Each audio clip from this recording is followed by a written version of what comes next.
تلك الدار الآخرة نجعلها للذين لا يريدون علوا في الأرض ولا فسادا والعاقبة للمتقين. Kemudian berikutnya penulis rahimahullahu taala berpindah menjelaskan tentang mahdhurat al-ihram. Hal-hal yang dilarang pada saat ihram. Iya. Kata beliau babu mahdhuratil ihram.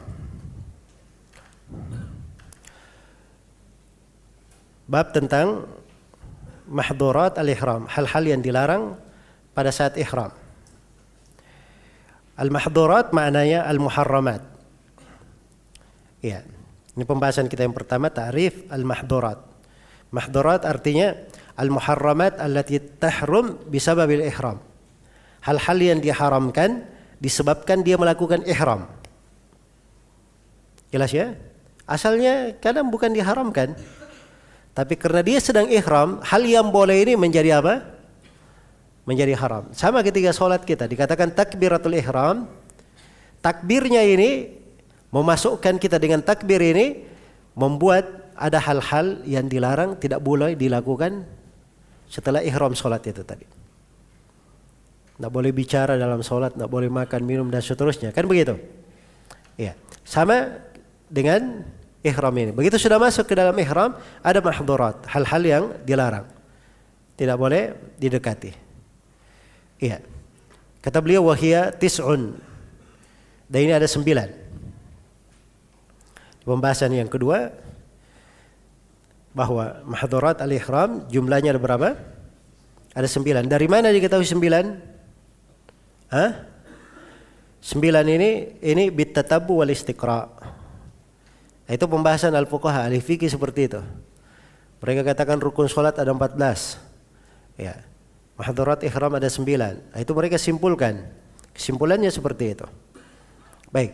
Apa saja 9 ini? Yang pertama halqus sya'r. Ya. Yang pertama dari mahdhurat al-ihram adalah menggundul rambut. Baik. Ada sebagian yang membahasakan dengan izalatus sya'r, menghilangkan rambut. Iya, menghilangkan rambut. Baik. Dan menghilangkan rambut ini mencakup seluruh rambut yang berada di badan. Mencakup seluruh rambut yang berada di badan. Karena di dalam Al-Quran Allah berfirman, وَلَا تَحْلِقُوا رُؤُوسَكُمْ حَتَّى يَبْلُغَ الْهَدْيُ مَحِلَّهُ. Dan jangan kalian mencukur rambut-rambut kepala kalian sampai hadyu itu tiba di tempatnya. Iya, tiba di tempatnya. Jadi kepala ya di dalam nas ayat. Tetapi semua yang di badan dikiaskan masuk ke dalamnya. Ya, masuk ke dalamnya. Baik.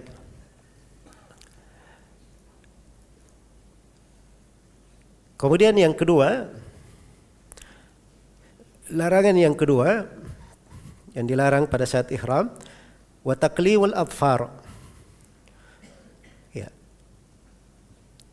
Menggunting kuku-kuku. Apakah kuku yang berada di kaki atau kuku yang berada di tangan? Ada kuku yang lain selain itu? Ya. Jadi cuma itu ya, tangan dengan kaki. Baik. Hanya saja kalau misalnya ada orang yang kukunya itu patah, sudah patah ya, terus dia karena ini patah mengganggu, dia lanjutkan saja, dia patahkan, itu nggak ada masalah. Tidak ada masalah dan tidak ada kewajiban apapun terhadapnya. Iya. Karena itu Syekh dari Ibnu Abbas, beliau berkata apabila kuku itu patah, dia buang. Ya, dia butak, dia membuangnya. Ya, dan juga telah Syekh beliau berkata amitu ankumul adza fa innallaha la yasna'u bi adakum syai'an. Hilangkan gangguan kalian. Kalau dia ada mengganggu, hilangkan. Karena Allah tidak menghukum kalian sama sekali di belakang hal tersebut. Ini dipahami oleh para ulama bahwa di kondisi biasa tidak boleh disentuh kuku itu. Tidak boleh disentuh kuku tersebut. Ya. Dan itu masuk ya di dalam keumuman di ayat Faman kana minkum maridhan aw bihi adam min rasihi fa fidyatun min siyamin aw shadaqatin aw nusuk. Iya. Jadi dikenakan ada fidyah pada hal-hal yang dia melanggar di dalamnya. Baik. Ini dua ya. Karena sudah beliau singgung dua, beliau terangkan di sini, beliau selai dengan pembahasan hukum. Faman halaqa aw qallama thalathatan falayhi damun. Ya. Siapa yang mencukur, ya, atau dia menggunting 3, apa artinya 3? 3 helai rambut atau 3 kuku dia gunting. Iya. Falaihi damun. Maka dia wajib membayar dam. Ya, dam yang dimaksud di sini oleh penulis itu fidyah. Ini kadang sebagian ulama ada yang membahasakan dam, yang dimaksud adalah apa? Yang dimaksud adalah fidyah. Iya. Kalau dam itu bahasa umumnya ditumpahkan darah, kan begitu dam. Sedangkan fidyah tidak. Kalau fidyah itu boleh ditumpahkan darah, boleh diberi makan, dan boleh berpuasa. 3 kalau fidyah. Iya. Baik. Dan ini ada hukum-hukum tersendiri. Akan dijelaskan. Ya. Dan ini memang keahliannya orang yang belajar. Jelas ya? Kalau tidak belajar, itu biasanya nggak tahu tentang apa konsekuensi di belakang pelanggaran. Nah, ini kan 8, 9 hal yang dilarang. Kalau ada yang melanggar bagaimana? Nah, itu ada hukum-hukumnya. Ya, dia bayar apa, ketentuannya apa. Nah, itu ada hukumnya. Jelas ya? Baik. Jadi itu ada ketentuan di dalam permasalahan. Kita akan terangkan nanti. Tapi di sini penulis menyinggung ya, falaihi dam. Ya. Baik. Jadi penulis memandang dia menggunting 3 helai rambut atau menggunting 3 kuku, maka itu wajib membayar dam. Ya, ini salah satu pendapat di dalam madhab. Ada pendapat yang mengatakan 4, ada yang mengatakan 5, ada yang mengatakan lebih daripada itu. Dari yang mengatakan bahwa yang benarnya itu kembali kepada yang dia hilangkan, masuk dalam golongan menghilangkan adha, menghilangkan gangguan. Sebab memang bahasa ayat au bihi adan min ra'sihi, atau pada kepalanya ada adha. Ya, gangguan. Jadi kalau dia hilangkan sekadar yang mengganggu, itu dia sudah bayar apa? Bayar fidyah. Dia sudah membayar fidyah. Itu kalau dia menghilangkan hal yang mengganggu. Karena dalil tentang hal ini dimaklum ya, hadits Ka'ab bin Ujrah radhiyallahu ta'ala anhu. Ya dimaklum ya kisahnya Ka'ab bin Ujrah ini. Beliau datang kepada Nabi SAW di musim haji. Dalam keadaan rambut beliau itu berjatuhan kutu-kutu. Jadi kepala itu kutunya berjatuhan. Ya, saking banyaknya kutunya. Ya. Kira-kira ini gangguan atau bukan? Ya, orang ada kutunya 10 saja itu sudah mengganggu, apalagi ini kutunya berjatuh-jatuhan. Ya, subhanallah. Jelas ya? Maka Nabi SAW mengizinkan dia untuk memotong rambutnya. Ya, jadi diizinkan memotong rambut tapi disuruh membayar fidyah. Fidyahnya unsuk syatan, sembelih seekor kambing, itu bahasa penulis tadi dam. Au at'ib sittata masakin likulli miskinin nisfu sa', beri makan 6 orang miskin, setiap orang miskin setengah sa'. Setengah sa' 2 kali telapak tangan orang biasa. Au sum thalathata ayyam, atau puasa 3 hari. Nah, ini 3 pilihannya. 3 pilihannya. Ya, jelas ya? Boleh dia sembelih seekor kambing, atau dia beri makan 6 orang, setiap orang setengah sa', atau dia puasa 3 hari. Dia puasa 3 hari. Ya. Jadi ini yang rajih, yang dianggap kuat oleh Syekh Ibnu Utsaimin rahimahullahu taala di Syarhul Mumti, itu kembali kepada dia ini ada atau tidak. Bukan masalah berapa lembarnya. Tapi dengan hal yang dengannya terdapat gangguan. Jelas ya? Baik, dan ini masalah akan kita bahas lebih lanjut lagi, ada bab khusus nanti penulis terangkan. Berikutnya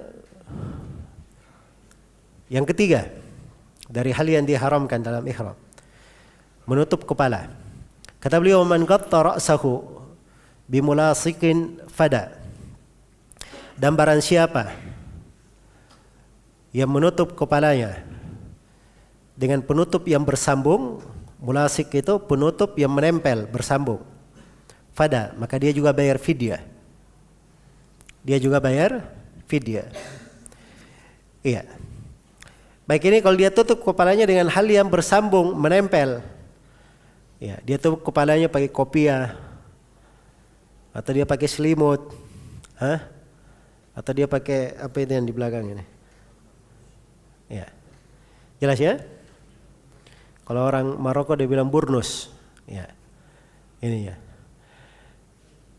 Ini semuanya bersambung. Baik, kalau pakai payung bagaimana? Boleh atau tidak? Boleh. Payung kan tidak bersambung dengan kepala, ya, dipegang oleh tangan tidak bersambung dengan kepala. Karena itu ada sebagian orang ekstrim, ya, sampai pergi haji tidak mau naik mobil karena tertutup kepala katanya di atas. Ya, dia mau tapi pakai pick up saja yang terbuka. Nah, ini keliru ya di dalam memahami. Ada juga di musim haji aneh-aneh saja jemaah haji itu. Kan dia bilang nggak boleh pakai penutup kepala, tapi dia pakai payung. Payungnya itu sudah dimodel agak tinggi ke atas, tapi tumpuannya di kepala juga di sini. Ya. Nah, itu sebenarnya tutup kepala juga namanya, tapi topinya panjang kalau ini ya. Jelas ya? Baik. Nah, ini hal-hal yang keliru ya. Harus diluruskan. Jadi beliau terangkan di sini, siapa yang memakai menutup kepala, maka dia bayar fidyah. Ya, karena Nabi SAW dalilnya tidak boleh menutup kepala tentang orang yang meninggal di musim haji itu. Ada yang meninggal di musim haji, diinjak oleh untanya dan dia sedang muhrim ihram, maka Nabi berkata, la tukhammiru ra'sahu, jangan kalian tutup kepalanya, sebab dia dalam keadaan ihram. Ya, jangan ditutup kepalanya, karena nanti dia dibangkitkan pada hari kiamat sebagai orang yang berihram. Dia di kondisi mati saja tidak boleh dia apa? Ditutup kepalanya, apalagi di kondisi dia masih hidup.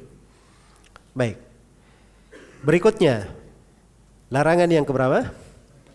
Yang keempat, ya, ini tentang memakai kain yang disambung dengan jahitan. Kata beliau, wa in labisa dakarun makhitun fada. Iya. Apabila seorang lelaki memakai kain yang disambung oleh jahitan, maka dia membayar fidyah. Nah, ini. Tapi beliau di sini penulis sudah memberikan rincian. Ini hukum khusus untuk siapa? Laki-laki saja. Kalau perempuan bebas pakaiannya. Perempuan mau pakaian apa saja, menutup auratnya bebas. Bersambung dengan jahitan juga tidak ada masalah. Jelas ya? Yang ini hukum khusus untuk laki-laki. Nah, sama dengan sebelumnya. Sebelumnya juga perempuan tidak ada masalah tutup kepala karena dia pakai jilbab kan? Dia memakai apa? Memakai kerudung. Ya, baik.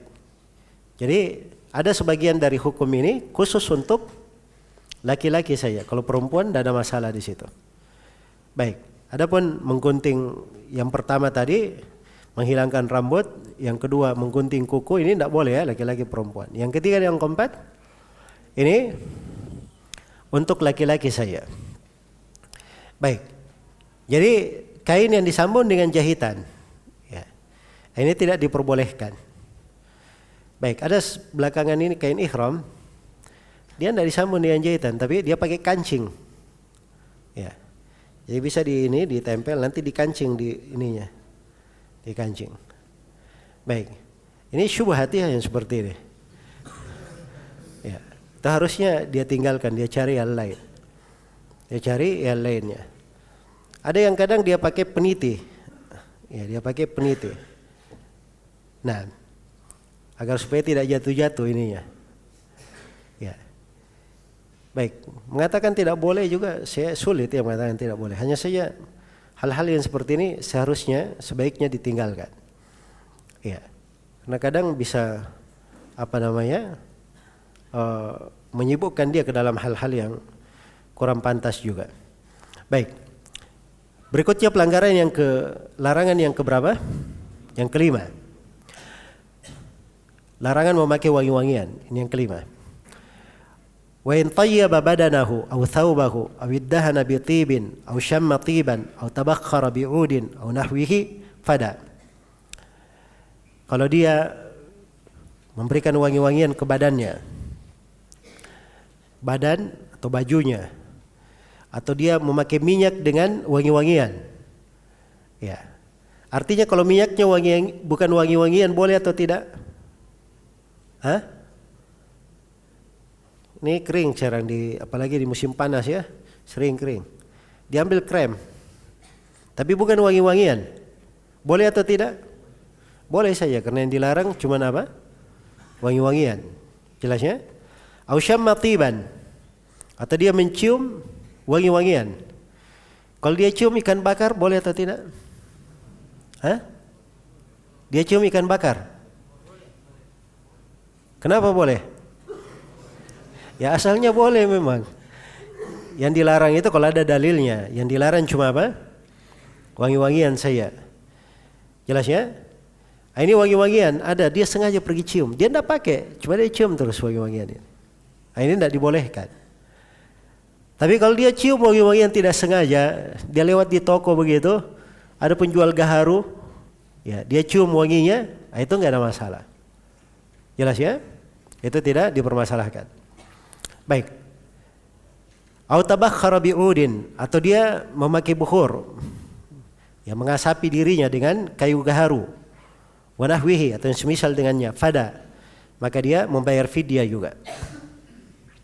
Membayar fidyah. Karena orang yang meninggal dalam keadaan ihram itu oleh Nabi dikatakan la yalbas, tentang hukum ihram ya, Nabi berkata la yalbas thawban massahu warsun aw za'faran. Jangan dia memakai pakaian yang disentuh oleh wars dan za'faran. Ini dua jenis wangi-wangian. Dan untuk orang yang meninggal diinjak kendaraannya itu tadi, Nabi berkata wala tumissuhu tiban. Jangan kalian sentuh dia dengan wangi-wangian. Menunjukkan itu tidak diperbolehkan. Baik. Berikutnya larangan yang keberapa? Larangan yang keenam. Kata beliau rahimahullah, wa in qatala saydan ma'kulan barriyan aslan wala tawallada minhu wa min ghairihi aw talifa fi yadihi fa alayhi jazaohu.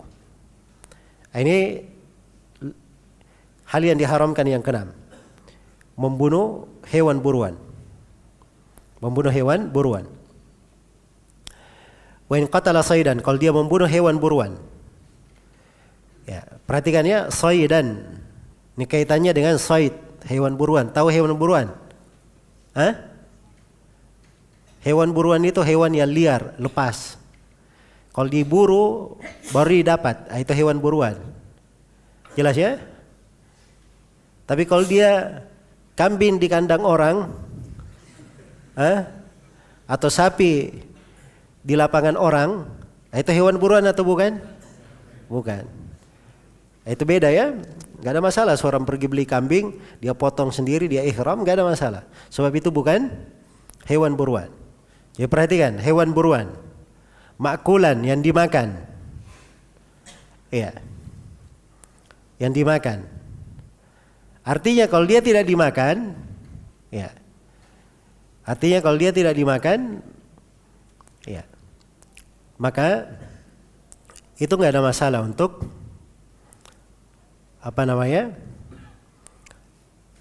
untuk seorang yang ihram. Ya. Jadi hewan buruan tapi tidak dimakan, dia bunuh karena misalnya mengganggu, itu nggak ada masalah. Berikutnya barrian, hewan buruan tapi hewan darat. Ya. Kalau dia memburu hewan laut boleh atau tidak? Boleh. Yang dilarang itu cuma apa? Hewan darat saja. Ya ayyuhalladzina amanu la taqtulus sayda wa antum hurum. Itu dalil umumnya ya. Wahai orang-orang yang beriman, jangan kalian membunuh hewan buruan dan kalian sedang ihram. Ya. Dan kalian sedang apa? Sedang ihram. Ya, pada saat di kondisi ihram itu dikatakan uhilla lakum saydul bahri wa ta'amuh, dihalalkan untuk kalian hewan buruan laut dan makanan laut. Ya, aslan yang merupakan asalnya. Asalnya dia hewan buruan. Asalnya adalah apa? Memang hewan buruan. Ya. Jadi kalau didapati asalnya dia hewan buruan, ya maka masuk dalam hewan buruan. Ya. Misalnya dapat kelinci. Wah, ini kelinci jinak. Tapi dia kelincinya ini di padang pasir atau di hutan. Maka asalnya kelinci ini hewan apa? Hewan buruan. Ya. Baik. Walau tawallada minhu wa min ghairihi. Walaupun dia beranak dari situ dan dari selainnya. Maksudnya ini ada hewan buruan, dia kawin dengan hewan jinak. Ya. Ada hasil peranakannya. Hasil peranakannya apa namanya? Ya. Berarti antara buruan dan jinak kan begitu. Maka di sini juga masuk diharamkan. Kenapa? Sebab kalau ada yang haram, ada yang halal dari hewan buruan, didominasikan sisi pengharamannya. Supaya jangan jatuh di dalam hal yang dilarang. Itu kaidah umum ya di dalam pembahasan. Baik. Au talifa fi yadihi. Atau hewan ini ya. Terbunuh di tangannya. Ya. Jadi ada hewan buruan mati di tangannya, dia menjadi sebab. Ya, di dalam hal tersebut. Sampai kalau dia pun menunjuk, ada orang yang berburu, terus dia tunjuk, di sana hewan buruannya. Nah, ini sama ya, karena dia apa? Dia membantu, bersyirikat. Fa alaihi jazauhu. Maka dia wajib membayar jazauhu yang semisal dengannya. Ya. Jadi kalau hewan buruan ini dia bunuh, kewajibannya itu ada 3. Dia bayar jaza, atau memberi makan, atau berpuasa. Jelas ya? Apa jazauhu? Ya. Balasannya akan diterangkan bab khusus di sini oleh penulis. Ada bab khususnya. Ya. Boleh terangkan tentang bab jaza'is sayd. Ya. Misalnya kalau dia membunuh burung merpati, maka dia wajib menyembelih seekor kambing. Nah, itu jazauhu yang semisal dengannya. Ya, yang semisal dengannya. Baik. Itu hukumnya ditetapkan di tengah para sahabat Rasulullah sallallahu alaihi wasallam. Baik. Kemudian kata beliau, wala yuhramu hayawanun insiyun. Nah, khusus untuk hewan buruan ini perlu diketahui bahwa hewan yang merupakan hewan yang jinak, hewan terpelihara seperti unta, kambing, sapi, ya, ayam, dan selainnya dari hewan yang jinak yang biasa hidup di tengah manusia, ini tidak diharamkan untuk disembelih dan dimakan dagingnya. Oleh siapa? Oleh orang yang ihram. Wala saydul bahr, dan tidak diharamkan juga, ya, dan tidak diharamkan juga buruan darat. Karena memang di Al-Quran hanya disebut buruan, tidak diharamkan juga buruan laut. Yang diharamkan dalam Al-Quran memang cuma buruan apa? Darat saja. Wa hurrima alaikum saydul barri ma dumtum huruma, dan diharamkan atas kalian buruan darat sepanjang kalian apa? Sepanjang kalian berihram. Ya, sepanjang kalian berihram. Baik. Kemudian berikutnya, wala qatlu muharramil aql, wala qatlu muharramil akal. Dan tidak ada masalah dia membunuh hewan yang diharamkan untuk dimakan. Ya. Baik. Ya, kalau hewannya diharamkan untuk dimakan, tidak ada masalah dia bunuh. Ya. Misalnya dia membunuh singa, membunuh anjing, ya, itu nggak ada masalah. Jelasnya? Karena ini bukan hewan yang dibolehkan untuk dimakan, dan dia bukan juga hewan buruan, bukan hewan buruan. Ya. Wala sa'il, dan tidak ada masalah membunuh hewan yang menyerang. Ya, hewan buruan. Tapi hewan buruan ini ketika melihat manusia dia langsung menyerang. Ya, menyerang dan bisa membahayakan. Maka ini tidak ada masalah dia membunuhnya. Ya, dan kalau terbunuh misalnya, ya, terus dia makan dari dagingnya, tidak ada masalah dia memakannya, tidak ada kewajiban apapun. Sebab dia bukan memburu, hewan ini sendiri yang bikin masalah sehingga dia apa? Dia mati, kan begitu. Baik. Berikutnya kata penulis rahimahullah, ini yang keberapa sekarang? Yang ketujuh.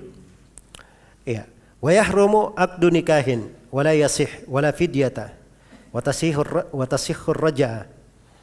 Kata beliau, dan diharamkan akad nikah. Nah, ini berikutnya yang dilarang pada saat ihram, tidak boleh ada akad nikah. Ya, tidak boleh dia melamar, tidak boleh dia menikah, dan tidak boleh dia menikahkan orang. Ya, tidak boleh dia menikahkan orang. Baik. Dan tidak boleh juga menjadi wakil untuk menikahkan. Ya, ini semuanya tidak diperbolehkan. Wala fidyah, tapi ini tidak ada, kalau dia melanggar ini tidak ada fidyah terhadapnya. Baik. Dan dasarnya tidak diperbolehkan, ya, adalah hadits Utsman bin Affan riwayat Muslim, la yankihul muhrim wala yunkih. Ya. Seorang muhrim itu tidak menikah dan tidak menikahkan. Dan tidak menikahkan. Dia tidak menikah dan tidak pula menikahkan. Tapi kalau dia rujuk boleh.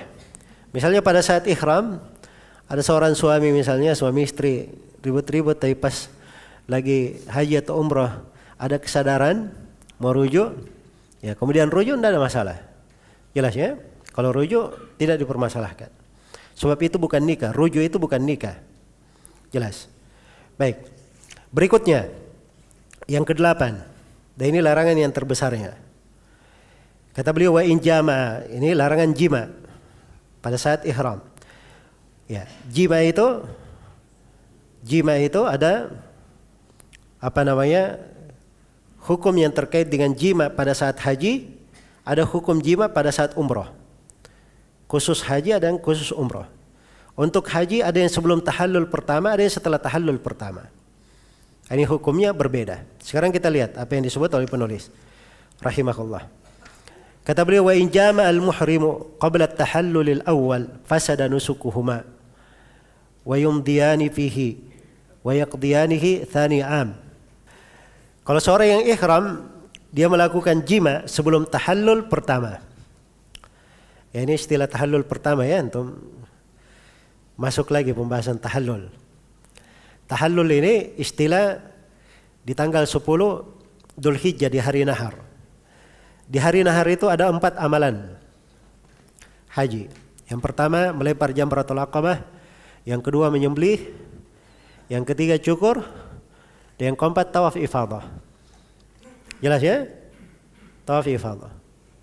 Iya. Kalau dia sudah melempar jamrah, sudah sudah cukur rambut, iya, dia sudah lakukan 2, dan dia belum tawaf ifadah, ini namanya sudah tahallul pertama. Sudah tahallul apa? Pertama. Kalau dia lakukan 4 sekaligus, itu tahallul kedua sudah. Dia sudah tahallul sempurna. Sudah tahallul apa? Sempurna. Baik. Jadi sekarang sebelum tahallul pertama, artinya dia lakukan hubungan suami istri, belum lagi dia tawaf ifadah, belum dia menyembelih, belum dia cukur, belum dia apa? Melempar jamrah. Belum ada yang dia lakukan, berarti dia belum tahallul pertama. Nah, kalau dia melakukan jima di situ, orang yang ihram, maka nusuk mereka berdua batal. Ini suami istri ini, langsung dihitung suami istri. Dua-duanya kena, batal nusuknya, terus wajib berlanjut pada hajinya, Tidak boleh dikatakan oh sudah batal, kalau begitu pulang saja. Tidak. Dia wajib menyelesaikan hajinya. Iya. Terus yang ketiga, yaqdiyanihi, tahun depan wajib dia qadha tahun depan. Ini sudah 3 ya. Untuk tahun depannya. Masih disebut yang lain oleh penulis? Iya.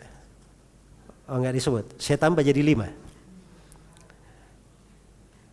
Yang keempat, dia wajib bertobat dari dosanya, menanggung dosa dan wajib bertobat. Dan yang kelima, wajib menyembelih seekor unta. Wajib menyembelih apa? Seekor unta. Itu hukumnya para sahabat.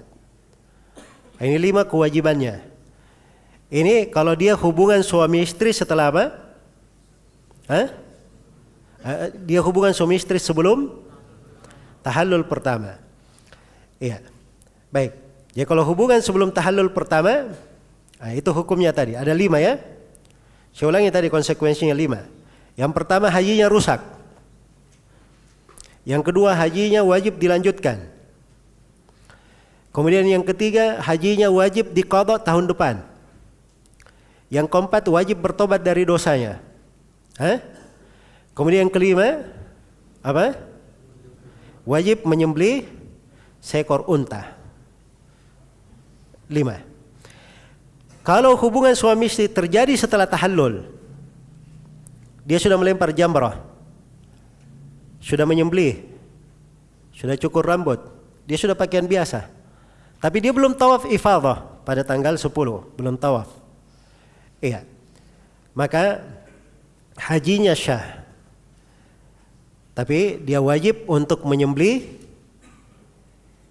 dam seekor kambing di Mekah, dibagi kepada al-fuqara. Kemudian yang ketiga dia wajib bertobat. Itu 3 kewajibannya. Baik.